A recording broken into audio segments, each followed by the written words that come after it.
It's women's finals day, and for the first time in recent memory, it's one of the game's all-time greats against one of its rising stars with a major title on the line as Serena Williams takes on Naomi Osaka on US Open Morning Drive presented by Mercedes-Benz. Against all odds, the 36-year-old new mom Serena is back into a 9th career title match in New York and will look to write more history this evening as she tries to win a 7th trophy here and 24th major overall, tying the all-time record.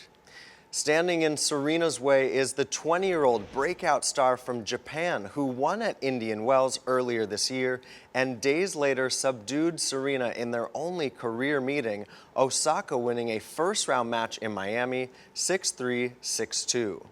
While Williams has history and experience on her side in playing a 31st Grand Slam championship match, major final debutante Osaka has Serena's former hitting partner Sasha Bain as her coach. But Serena is no doubt the favorite again in a match set to feature ferocious hitting and two women hungry for Grand Slam glory in much different ways. Will it be a maiden major title for Osaka or an outrageous number 24 for Serena Williams? It's time for us to sit back and enjoy the culmination of the women's event, and we'll be right back here tomorrow to preview the men's final on US Open Morning Drive presented by Mercedes-Benz.